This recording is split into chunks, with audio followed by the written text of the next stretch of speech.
Olá pessoal, sejam muito bem-vindos ao canal Merak. É uma honra e um privilégio tê-los aqui. Eu sou a Alessane e nesse espaço eu falo sobre assuntos relacionados à expansão da consciência, ao desenvolvimento pessoal, espiritual, sobre lei da atração. Então se liga no conteúdo, deixem seus comentários, curtam, compartilhem e, muito importante, inscrevam-se no canal, ativem o sininho também para você receber notificação às segundas, quartas e sábados, que são os dias que normalmente a gente compartilha vídeos novos. E desde já, meu muito obrigada, gente. É uma honra, uma satisfação estar aqui. Quero expressar também, como eu faço geralmente, o meu profundo agradecimento a todos vocês que já vêm dando suporte ao canal, estão inscritos, assistem, e as boas-vindas a todos que estão passando pela primeira vez por aqui. Muito obrigada. Gente, hoje eu venho conversar com vocês sobre mudanças. Por que é tão difícil mudar? Sabe, por exemplo, no ambiente de trabalho, quando a gente tem uma reunião, aí sempre tem um que faz sugestões de mudanças, de como a gente pode implementar algo novo ou mudar alguma coisa que já meio que não funciona bem, ou que vem de um outro setor ou um outro empregador que tem ideias, foram influenciadas por ideias de coisas que eles viram, e aí vem e trazem essa ideia e a gente fica, assim, a gente não, né? Sempre tem um grupo que fica ali resistente porque é difícil mudar. Outro exemplo também, que é um dos meus exemplos favoritos, é em relacionamento. Como é difícil sair de um relacionamento mesmo quando não está nos servindo, não está proporcionando crescimento, não está nutrindo a nossa alma, quando o ciclo já era para ter acabado ou já acabou e a gente resiste para mudar, para virar a página ou trocar de livro, porque é familiar e é muito difícil mudar o que é familiar. A gente se sente, é zona de conforto, então a gente se sente confortável mesmo quando não é favorável ao nosso crescimento, porque nosso cérebro está programado para sobrevivência. Então é mais fácil sobreviver com o que a gente conhece. A gente tem um ditado em inglês que eu não sei se existe em português, que é The devil you know is better to be with the devil you know. Não sei como é que é o ditado, agora me perdi.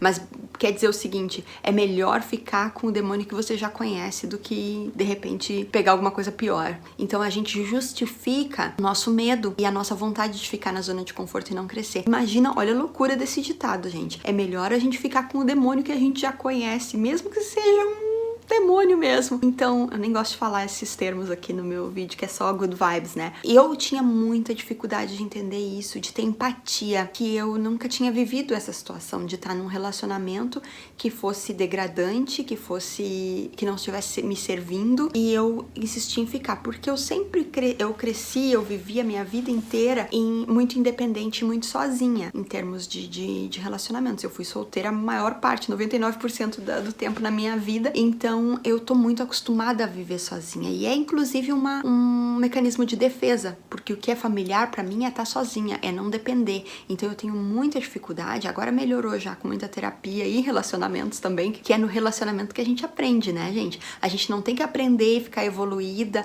e crescida e madura, tudo de bom, pra entrar em um relacionamento. O relacionamento é a escola, só que a gente tem que estar aberto pra aprender, porque a gente vai na escola, não faz o tema de casa, não presta atenção na aula, não aprende a lição, a gente fica repetindo. O que eu tava dizendo, que eu tinha muita dificuldade de ter empatia, porque eu tenho uma pessoa da minha família que, quando eu era adolescente, ela tava num relacionamento que ela vivia reclamando, e eu dizia, mas por que você não sai desse relacionamento? Era um relacionamento abusivo, codependente, e eram os dois, porque nunca é uma vítima e um culpado, sempre tem uma simbiose ali, né, gente? A gente tem que ver qual é a nossa responsabilidade, não é se culpar, é tomar responsabilidade pelas nossas ações, pelo que a gente atrai para a nossa vida e o que a gente concede entrar no nosso espaço. Se você deixou a pessoa falar com você de uma maneira grosseira e aquilo ali virou um hábito, você contribuiu, tendo seus limites mais baixos, permitindo. Então, de alguma maneira, sempre tem a sua responsabilidade e algo que você possa estar fazendo para melhorar. Então, como eu estava dizendo,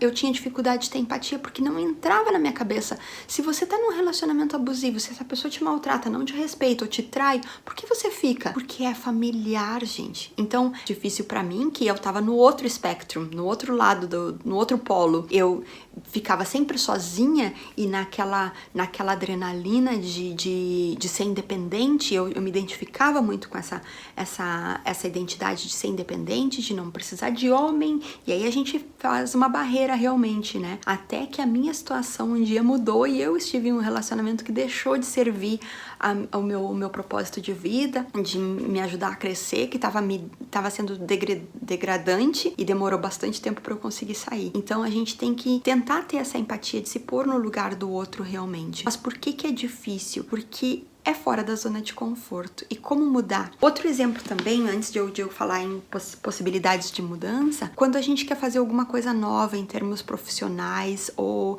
se a gente tá num trabalho que já não nos motiva, ou não nos, como se diz, challenging, doesn't challenge us, não nos desafia, lembrei. Quando a gente tá num trabalho que não nos desafia, que não nos ajuda mais a crescer, a gente se acomoda, porque é confortável, a gente já conhece todo mundo, a gente sabe o trabalho de cor e salteado, a gente sabe como as coisas funcionam, mesmo que a gente se sinta medíocre, a nossa vida, a nossa função naquele trabalho seja medíocre, a gente fica ali porque é o que a gente conhece, é o devil que a gente conhece, né? Por que isso não nos serve? Porque é só assim que a gente cresce, é quando a gente dá um passinho além da zona de conforto, e aquela zona de conforto acaba aumentando e a gente acaba ficando confortável. É difícil mudar? É, gente, é muito difícil, mas é a única maneira de crescer. E não é mudança radical, são mudanças pequenas. Uma coisa também muito importante, tem o outro lado da moeda. Pessoas que são extremamente desafiadoras e inquietas, elas acabam às vezes dando esse passo maior que a perna. E eu nunca diria isso se eu não tivesse passado por essa experiência. Quando eu tava fazendo letras em Canoas, no Unila Salle, eu comecei a lecionar numa escola municipal na cidade de Esteio. Em algumas escolas, né? Que eu era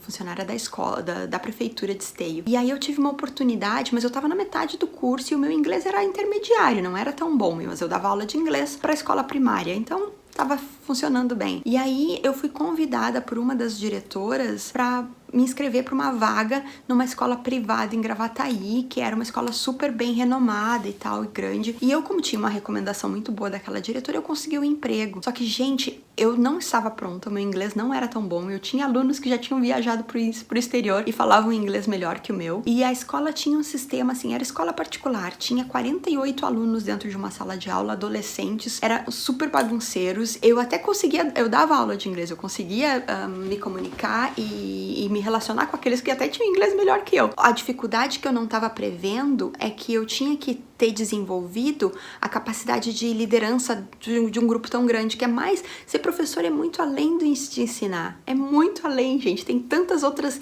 nuances, e foi terrível pra mim, porque eu me senti um fracasso, eu tava passando por problemas pessoais na minha vida também, e eu me senti super desmotivada porque era difícil, muito mais do que as minhas qualidades de professora, era saber manejar aquele espaço ali, e eu não tava pronta, então eu dei um passo maior que a perna, porque eu acreditei que eu podia, e foi muito frustrante, a minha autoestima baixou demais. Então, verifique se você tá pronto, mas também você não tem que estar pronto. Como é que eu vou explicar isso? Às vezes não, muito frequentemente a gente acha que não tá pronto. A maioria das vezes a gente acha que não tá pronto. Então, tá pronto significa ter a coragem de dar esse passo fora da zona de conforto. Mas o ponto principal desse vídeo, a mensagem que a minha intenção é que fique aqui com vocês, é o que a gente pode estar fazendo para dissolver esse medo de maneira construtiva, para que a gente tenha a coragem de dar esse passo fora da zona de conforto para crescer, para desenvolver, para expandir a consciência, para melhorar nossas vidas. E, por exemplo, no caso de uma relação abusiva ou de uma relação que simplesmente não tem mais amor ou não tá mais nos servindo, apesar de ser confortável, como a gente pode estar liberando o que não nos serve mais, abrir espaço para o novo, porque quando a gente tá com algo ali que a gente fica segurando porque é confortável ou porque é conveniente ou porque você já conhece, você já tá acostumado, você tá bloqueando a energia. Aí você não tem como deixar outro amor. Às vezes as pessoas conseguem ainda arrumar outra pessoa, mas você não tá começando um relacionamento novo numa vibração saudável. Você tá ali segurando com apego que você tem, que você acha que você tem, procurando algo para substituir. E na realidade o universo, Deus, ou eu acredito, o cosmos, ele deseja que a gente cresça com confiança. Então a gente tem que desapegar do velho, do que não nos serve primeiro, e aí a gente tem as mãos livres para receber o novo. Então, para algo renascer, há que haver uma morte. Então a gente tem que realmente desapegar. Outra maneira importante, a gente só consegue visualizar, entender, absorver desenvolver esses conceitos quando a gente está conectado com a intuição. Como é que a gente se conecta com a intuição, gente? É a gente tá ali fazendo um check-in de vez em quando com os nossos sentimentos, é fazendo terapia, é rezando, é tendo uma prática espiritual ou uma religião, se é o que você acredita, é tendo amigos, relacionamentos que te motivam a crescer. E às vezes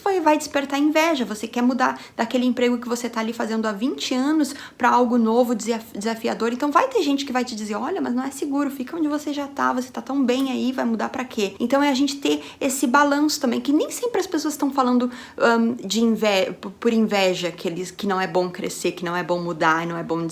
É pelo medo delas mesmas. Então as pessoas às vezes projetam o medo delas na gente. Eu lembro que quando eu vim pra... Eu tava planejando, eu até já mencionei em outro vídeo, quando eu tava planejando mudar aqui pro Reino Unido, pra Londres, eu comentei com várias pessoas que me desestimularam completamente. Eles me disseram, olha, mas é muito difícil, você não tá tendo muita noção da realidade. É difícil para imigrantes, os brasileiros não são várias coisas, os brasileiros não são solidários uns com os outros. Não foi a experiência que eu tive. E foi difícil, foi sim, mas a minha resposta era assim, mas a minha vida aqui, mãe solteira de 2 filhos, trabalhando para pôr comida na mesa com tanta incerteza e tanta vulnerabilidade, eu não acredito que lá fora vai ser tão difícil assim. E realmente foi difícil em muitos âmbitos. Eu vim com 2 filhos pequenos debaixo do braço, sozinha, sem conhecer ninguém. E podia ter dado errado, como deu errado o negócio da escola, né? Eu troquei, deu errado, e tudo bem, gente. Deu errado, caiu, levanta, faz de novo. Não fica se massacrando porque você fez uma escolha errada. Tem sempre uma possibilidade, um plano B, a gente pode se restabelecer. Assim como países que sofreram devastações imensas, como o Japão, por exemplo, de bombas atômicas, se restabeleceu, a nação inteira se restabeleceu, as pessoas passam também por várias tragédias, por cânceres e se restabelecem, por perdas imensas e se restabelecem. Um parênteses que eu quero dizer também, eu não concordo com aquele ditado que tudo que não me mata me faz mais forte. Não, às vezes as coisas não te matam, mas te prejudicam muito. Então tem que ter essa sensibilidade realmente, tem que ouvir o medo com respeito e se preparar. O medo é um convite, eu volto a dizer, é pra gente se preparar, pra gente se munir das armas não, mas das ferramentas que possam estar ajudando a gente a estar mais preparado, a estar pronto realmente. E aí é que entra o problema de quando a gente acha que tá super pronto, a gente não se prepara, porque a gente acha que já sabe tudo, e isso é um problema ainda maior do que o medo de não mudar. Gente, então, esse é o meu recado de hoje, espero que vocês tenham gostado, deixem seus comentários, eu vou adorar responder, e muito, muito obrigada por assistir. Até a próxima, um super beijo!